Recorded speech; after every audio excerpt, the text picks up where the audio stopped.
நம்முடைய தமிழர்களுடைய வாழ்வோடு ஒன்று கலந்த இறைவன் என்றால் அது முருகப்பெருமான். அதனால்தான் எந்த தெய்வத்துக்கும் இல்லாத வகையிலே முருகப்பெருமானை தமிழ்க்கடவுள் என்று அழைக்கின்றார்கள். முருகப்பெருமானை நாம் எல்லோரும் சொந்தம் கொண்டாடுகின்றோம்.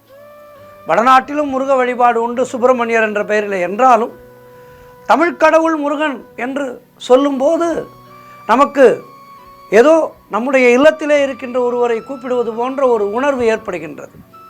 பொதுவாகவே முருகப்பெருமான் கருணை நிறைந்த தெய்வம்.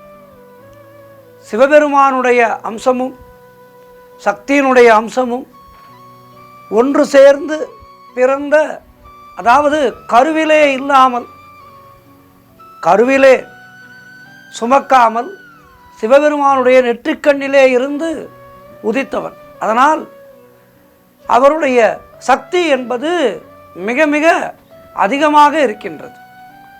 முருகப்பெருமான் கருணையே வடிவானவர். சூரபத்மனை சம்ஹாரம் செய்யாமல் அவனுடைய மும்மலங்களை அழித்து, அவனுடைய அகங்காரம், அவனுடைய கோபம், அவனுடைய துர்குணம் இவற்றையெல்லாம் அழித்து தன்னோடு ஐக்கியப்படுத்தி கொண்ட அற்புத தெய்வம் முருகப்பெருமான். நக்கீரருக்கு அருள் புரிந்தார், ஔவை பிராட்டிக்கு அருள் புரிந்தார். இப்படி எத்துணையோ முருகப்பெருமானை பற்றி சொல்லிக்கொண்டே போகலாம்.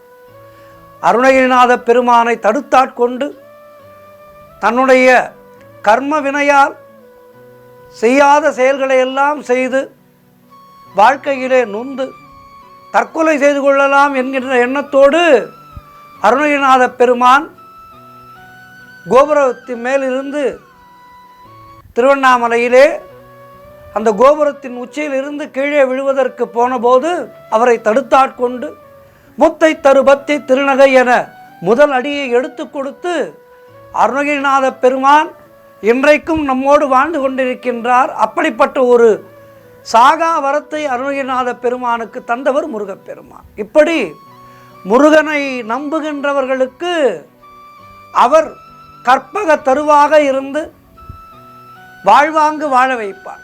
வாழ வைக்கும் தெய்வம் முருகப்பெருமான். அண்டியவர்களை, தன்னை அண்டிய அடியார்களை அவர்களுக்கு கொடுத்து கொடுத்து அவர்களை வாழ வைப்பவர் முருகப்பெருமான். இப்படிப்பட்ட முருகப்பெருமான் இந்த மாதம் ஆடி மாதத்திலே இருக்கின்றோம். ஆடி மாதம் ஆடி கிருத்திகை திருவிழா அற்புதமான திருவிழா. இந்த ஆடி கிருத்திகை திருநாளிலே நாம் என்ன செய்ய வேண்டும்?